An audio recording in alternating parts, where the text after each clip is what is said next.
Olá, meus amigos, Deus abençoe a todos em nome do Senhor Jesus.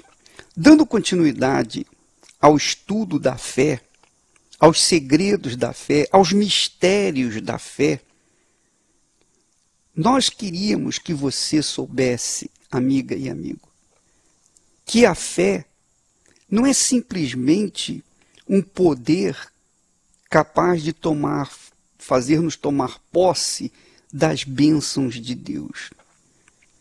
A fé, na realidade, significa vida, ressurreição, espírito. A fé é o poder de Deus dentro de nós. É o único canal de ligação entre nós e Deus, entre você e Deus.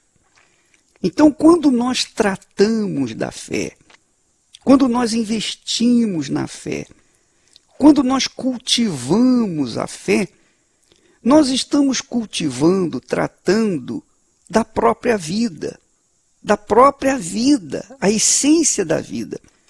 Assim como, por exemplo, ninguém vive sem o oxigênio, não é verdade?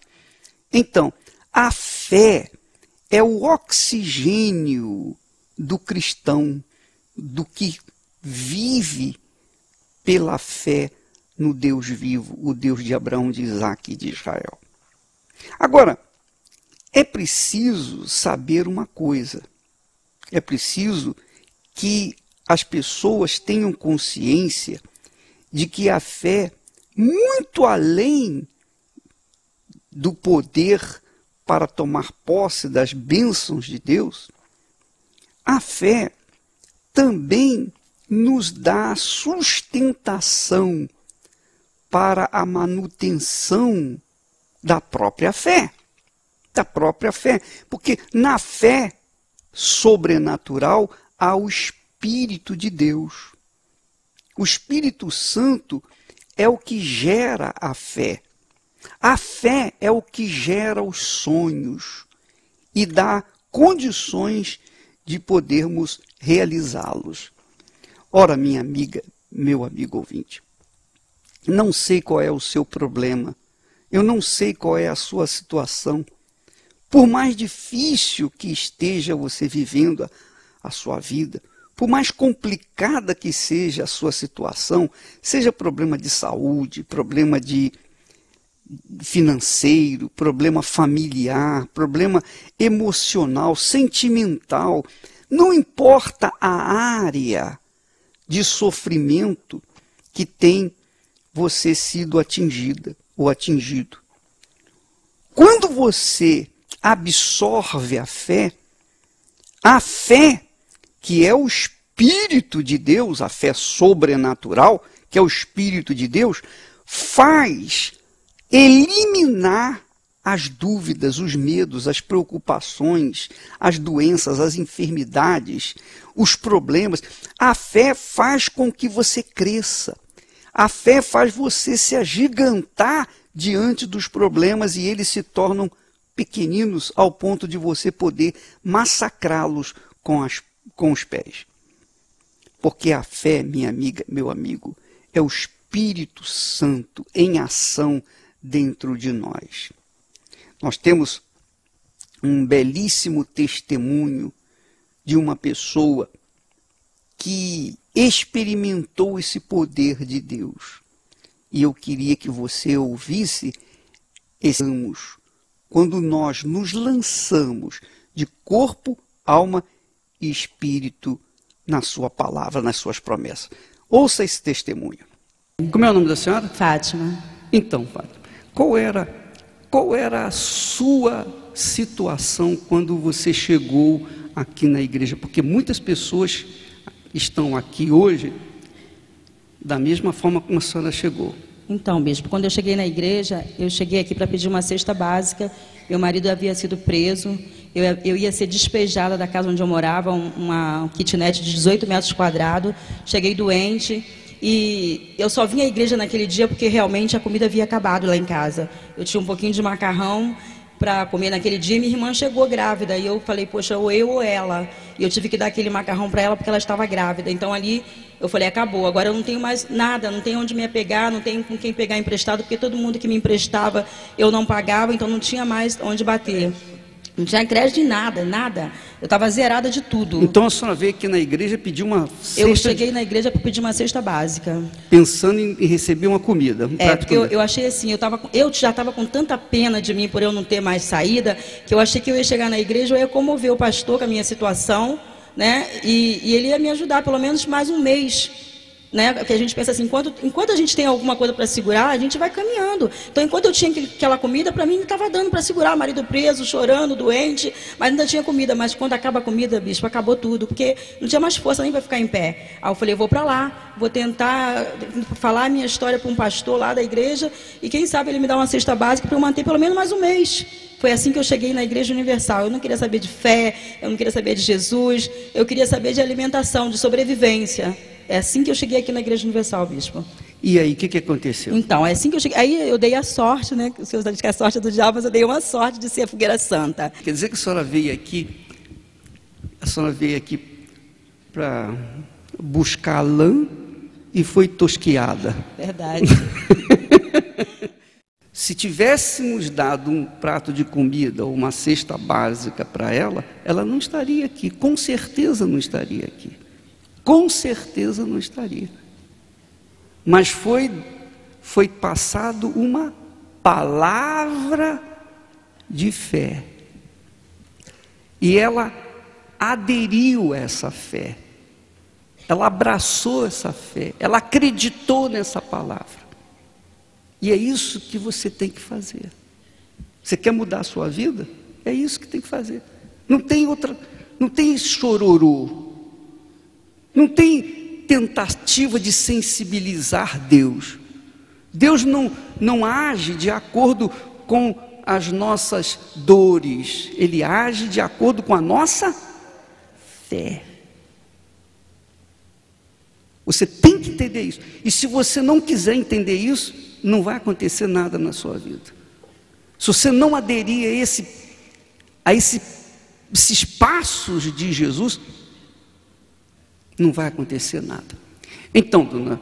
Então, aí uma luta, peguei o envelope. Na hora que eu subi, eu ainda peguei sem ter certeza do que fazer. Quando eu desci, com aquele envelope na mão, eu já desci uma nova criatura. Aquela tristeza, aquela coisa, parecia que eu já estava rica quando eu peguei aquele envelope. É mesmo? A certeza foi muito grande, eu já desci com ideias do que eu ia fazer. Aí eu lembrei logo de um vizinho que tinha um frango congelado na geladeira dele. Então, quando o frango está congelado, sabe que a pessoa não está usando, está lá parado. Eu falei, poxa, eu vou pedir aquele frango emprestado. Aí liguei para o meu marido, porque onde meu marido estava preso, tinha um orelhão. E eu liguei e falei assim, olha, nós vamos ficar ricos. Aí ele falou, você conseguiu a comida? Porque quando eu saí de casa, eu falei para ele que não tinha mais nada. Falei, não, eu não quero saber de comida. Eu continuava com fome, mas eu não estava nem mais lembrando daquela fome. A minha fome naquela hora é a fome de vencer. Mudou. E eu já saí dali pensando assim, vou pegar aquele frango emprestado. E assim eu fiz, bicho. Fui lá na casa do vizinho e falei, poxa, me empresta esse frango que está congelado aí, que você não está usando. E eu prometo para você que eu vou pagar dessa vez. Porque agora eu estou com uma direção nova. E ele falou, não posso emprestar meu frango. Aí eu olhei para ele assim, não vai me emprestar o frango? Ele, não. Eu fui embora, no meio do caminho eu falei, não posso desistir, só tenho aquele frango para poder sacrificar. E aí eu liguei para o meu marido, falei, por favor, liga para esse vizinho e diz para ele me emprestar esse frango, porque, olha, minha vida está naquele frango agora. Eu só tinha ele, bispo. Acho que a minha fé estava mais no frango do que no envelope. Aí eu peguei o frango, aí meu marido pediu a ele falou, para você eu empresto. Fui lá, peguei o frango, ele me emprestou um pouco de arroz, eu fiz aquele frango com arroz, fiz umas quentinhas, fui vendendo no camelódromo que tem no Rio de Janeiro. Continuei vendendo as quentinhas e fazendo, e eu poderia ter pago pelo menos 2 meses de aluguel, eu ficaria tranquila. Mas se eu tivesse feito isso, eu teria sacrificado, mas não teria obedecido. E o sacrifício sem obediência, o senhor sabe que não vale nada, né? Quem lhe garantiu que a senhora ia ser abençoada fazendo esse sacrifício? Que voz, o que acontecia dentro da senhora? Dentro de mim, bispo, acontecia uma certeza. Essa certeza. É isso aí. Quando a pessoa sobe no altar, disposta a tudo ou nada, ó Deus, é tudo ou nada, é vida ou morte. Ou o Senhor é, ou o Senhor não é. Se o Senhor existe, eu estou aqui de corpo, alma e espírito. Está entendendo o que eu estou falando? Sim ou não? Não adianta subir no altar com aquele pensamento, eu vou tentar, eu vou me aventurar. Não. Você viu que quando ela pegou o envelope e desceu do altar, ela já desceu feliz, esqueceu da fome. Por quê? Porque o Espírito Santo já tomou ela, já revelou o tesouro que havia dentro, já mostrou o tesouro que estava dentro dela. Como é que está a sua vida hoje? Então, bispo, hoje minha vida, falar da minha vida hoje é muito mais fácil para mim falar para o senhor. Porque hoje, graças a Deus, eu tenho uma vida muito abençoada. Eu não engravidava, tenho 2 filhas. Quando o médico me abriu, ele não entendeu nada, porque eu não tinha trompa. E meu marido estava preso, foi solto. A minha vida hoje, eu tenho uma cobertura em frente à praia de quase 1.000 metros quadrados. Esse apartamento que eu ia ser despejada tinha 18 metros quadrados. Pequenininho, tamanho do meu, menor que meu banheiro da minha casa hoje. Tem 10 suítes na minha casa. Eu tenho a parte hotel. Todos os imóveis das minhas empresas, nós temos 3 ou 4 empresas, todos os imóveis das empresas são próprios, são nossos, não é alugado. Nós temos carro do ano, vários carros. Nós temos uma vida regalada, bispo. Abençoado. Abençoado. Quanto então, tempo fez isso? Olha, bispo, hoje nós temos 15 anos de igreja. Mas 15 a gente, 15 anos, não tem uma fogueira santa que nós subimos no altar que nós não somos atendidos. Nenhuma. Diga uma coisa, qual é a coisa mais gloriosa, mais preciosa que aconteceu na sua vida nesses 15 anos? A coisa mais gloriosa foi essa paz, essa felicidade, essa tranquilidade que tem dentro do nosso coração. Esse encontro com Deus, bispo, a certeza da salvação. Amém. Amém. Então as conquistas... Faz parte de um filho de Deus. Exatamente, mas não superaram... Não. Essa fé. Essa alegria, essa felicidade, o Espírito Santo, não, nada. Amém. E eu pergunto à senhora, há alguma coisa mais gloriosa do que essa? Não há. Nada, nada. Amém. A alegria do Espírito Santo não tem nada igual. Ter a alegria do Espírito Santo dentro da gente. Você vê que não foi a oração do pastor, não foi a imposição da mão do pastor, não foi a unção com óleo, foi o envelope, foi o que ela pegou no altar e quando desceu, desceu com a certeza. Amém? Entendeu o que eu estou falando? Desceu, porque ela subiu com a certeza. Vai mudar a minha vida. Tanto que ligou para o marido dizendo, eu vou ficar rica. Foi. Esqueceu da fome. Esqueci da fome. Não queria nem saber da fome mais. Deus abençoe a Amém. senhora. Então vamos agora orar, porque esse testemunho dispensa mais palavras. Vamos falar com Deus.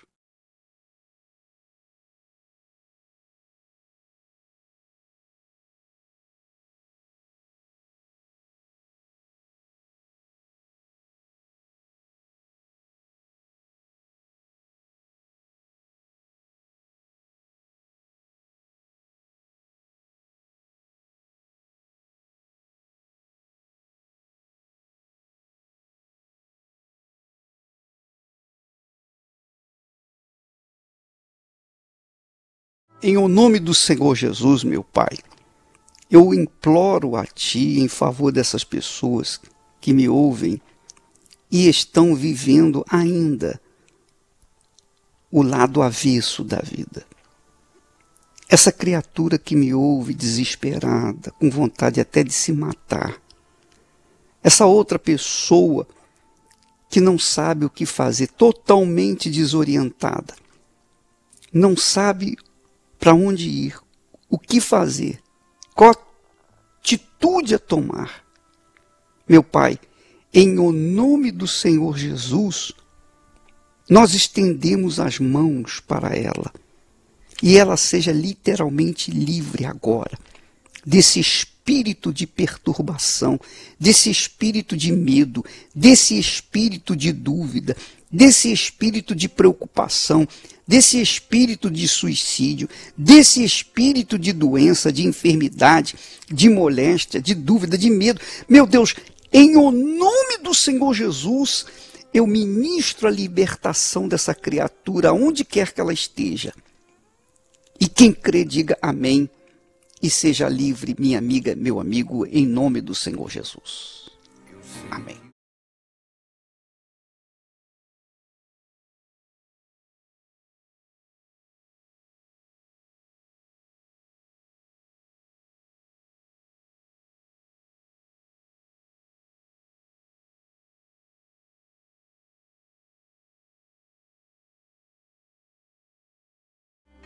Graças a Deus, minha amiga, meu amigo, nós vamos continuar na fé. Nessa fé, amanhã estaremos falando mais a esse respeito de como você pode se ver livre dessa situação sem depender de ninguém. Porque a fé é isso, graças a Deus. A fé é você tomar posse do seu livramento. A fé é você tomar posse das promessas de Deus. A fé é você conquistar, é vencer sem depender de ninguém, senão apenas do Espírito de Deus.